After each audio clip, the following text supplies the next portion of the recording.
Good day, my name is Raniel Padilla of PSMT1-YB-12. So for today's video, I will discuss the shipboard organizational chart. So let's start. In the vessel have the three departments: the engine department, deck department, and steward department.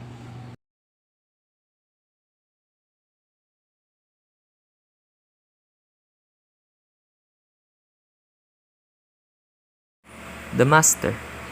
The master communicates and coordinates with the ship owners on all issues concerning to the vessel and its personnel. Assists the ship owners with personal matters and promote their welfare. Takes care of the vessel overall oversight and accountability as well as the crew on board. Chief Officer. The Chief Officer is in charge of cargo planning, loading, storage care, and discharge. The Second Officer. The second officer takes a specific responsibility for navigation, the upkeep of charts and software, and may also be the vessel designated security, safety, or medical officer. The third officer.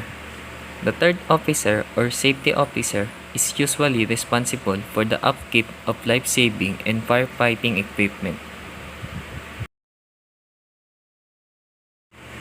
The pumpman. The pumpman is responsible to ensure that all the cargo, oil or drilled oil flows smoothly into the required pipes and is collected as required. The bosun. The bosun is the primary tender driver and is in charge of deck operation and supplies, as well as the storage and usage of toys and tender, etc. The AB. The AB or able seaman will steer the ship according to the deck officer's instruction and generally assist the mate on watch, performing routine maintenance and clocking duties and any other tasks that deck officer requests.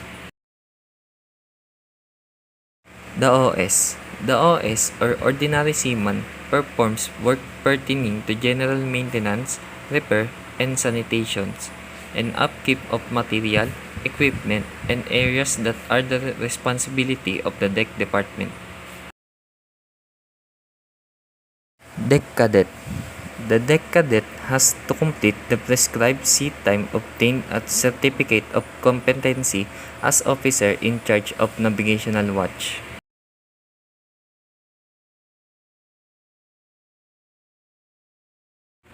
A chief engineer takes charge of an entire engineering department, leading a team as they complete various projects. The main duty of second engineer on board a ship is to schedule and direct maintenance inside the engine room. ETO or electrotechnical officer monitor the operation of electrical, electronic, and control system. Monitor the operation of automatic control system of propulsion and auxiliary machinery. The third engineer is usually in charge of boilers, fuel, auxiliary engines, condensate and feed systems, and is the third most senior engine officer on board. The fourth engineer is in charge of purifier, compressor, and machinery other than main engine, auxiliary engine, and boiler is responsible for record keeping of machinery running hours under his charge. Inspecting fabricated components to ensure that they are the correct size, utilizing shears, power saws, cutting torches, and chippers knives to cut structural components as needed. Oiler is responsible for checking the lubrication of sewage and air conditioning systems and water pumps and therefore means working with machinery such as shafts, compressors, gears, blowers, bearings, and motors.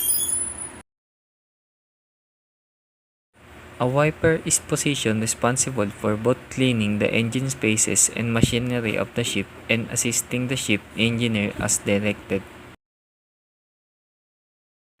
As an engine cadet, you will spend your days on board ship tracing out some of the different systems on board as well as getting hands-on experience, learning how to strip an engine and inspect components.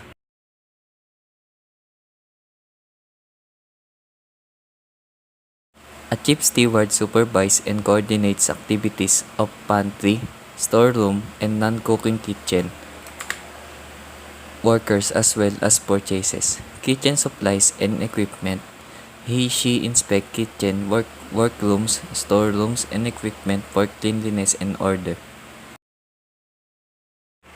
The chief cook determines timing and sequence of operation required to meet serving times, inspects galley and equipment for cleanliness and oversees proper storage and preparation of food. The messman will also set tables, prepare coffee and other drinks, and handle tasks such as ensuring water coolers have a fresh supply of water. After mealtime is done, he or she will clear the tables, clean the mess area, and wash the dishes, pots and pans, curtly and other cooking utensils.